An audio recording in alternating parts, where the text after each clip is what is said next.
Have you ever felt overwhelmed, like the world is just too much to handle? We've all been there.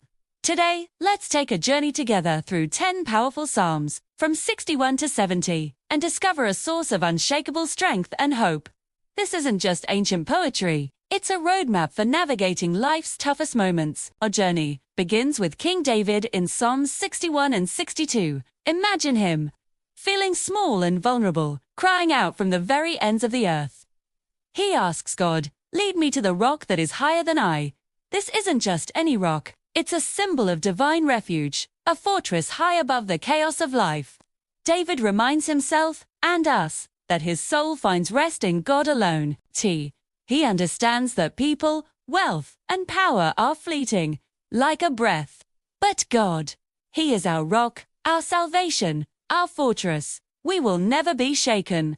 What a powerful promise to hold on to when everything else feels unstable.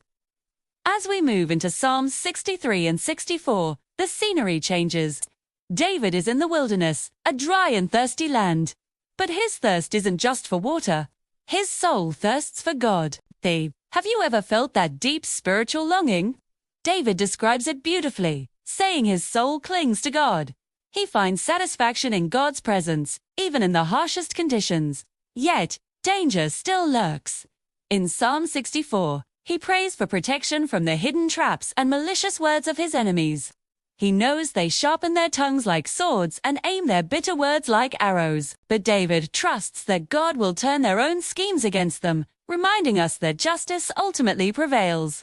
From the dry wilderness, we enter a season of abundance in Psalms 65 through 67. The tone shifts to joyous praise. Psalm 65 paints a breathtaking picture of God's goodness in creation. He is the one who answers our prayers with awesome deeds, who stills the roaring seas, and who cares for the land. He waters the earth, enriching it with bounty, crowning the year with abundance. The pastures are covered with flocks, and the valleys are draped in grain. They shout for joy and sing. This overwhelming gratitude overflows into Psalm 66, a call for the whole earth to shout for joy to God. It's an invitation to come and see what God has done, recalling His mighty acts throughout history. Psalm 67 then broadens this call, praying for God's blessing so that His ways may be known on earth, His salvation among all nations.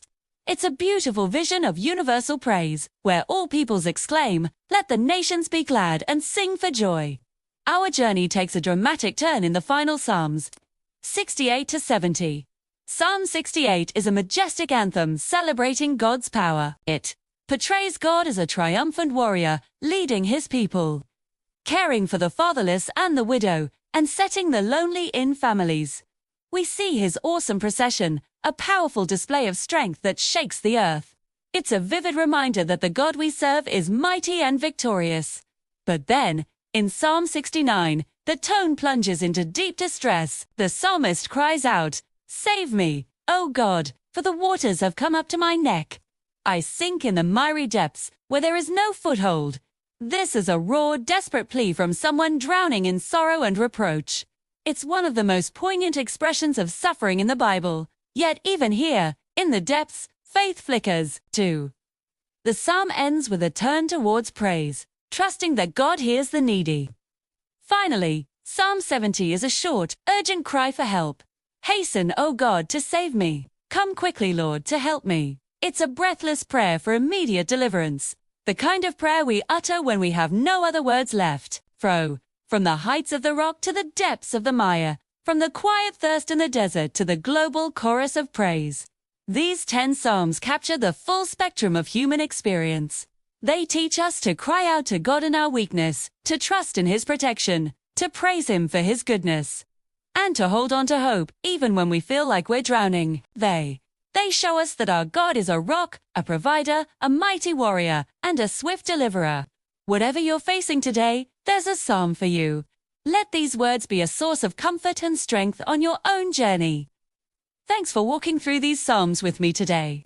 If this journey resonated with you, don't forget to like, subscribe, and share. See you next time.